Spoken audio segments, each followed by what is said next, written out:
the Irish Council of Civil Liberties says that there are problems with this bill which haven't yet been addressed, it's not nonsense to say that we must consider it very carefully.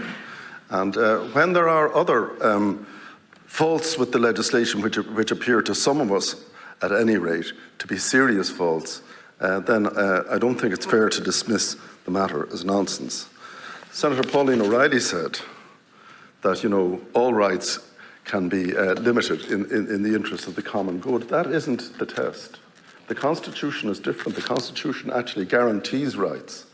And what this House believes about the common good is not the test as to the extent to which those rights can be curtailed. Family, to see all of this going on and, not being able to comment and put your Never complain, never explain. Well, exactly. Now, we want to return to what happened last week in the Irish capital. Last Thursday it was, when riots broke out. The Irish government politicians' complacency about violent anti-immigrant groups accused for the outbreak. But the Irish Taoiseach Leo Varadkar has asked people to avoid connecting crime with migration, saying it's not right. And there's also this secondary issue of new hate speech laws that are being brought in Ireland, seemingly in response. Yes, so let's speak to talk show host and broadcaster Niall Boylan to give us the very latest.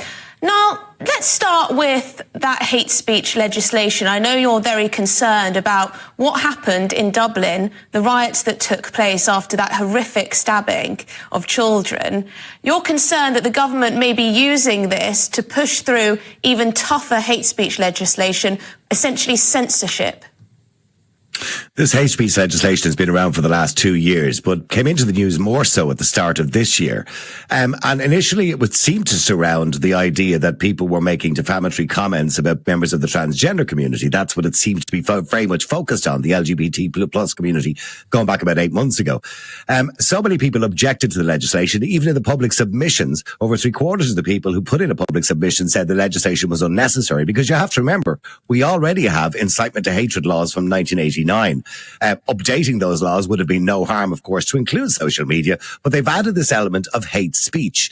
Now, the minister will not and refuses to define the word hate. And she was asked numerous questions in interviews about, would J.K. Rowling, for example, come under this legislation? And she went, no, that'll be okay. Would this come under the legislation?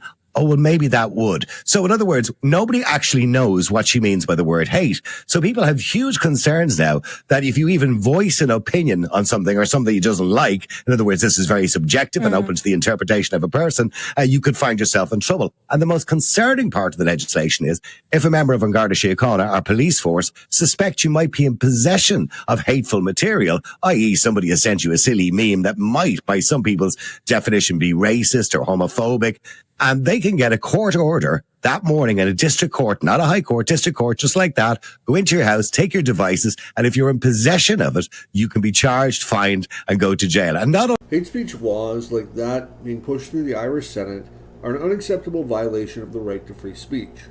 What's more, hatred has been defined so broadly under the proposed act that it can be used to stifle criticism of immigration or other important areas of political speech.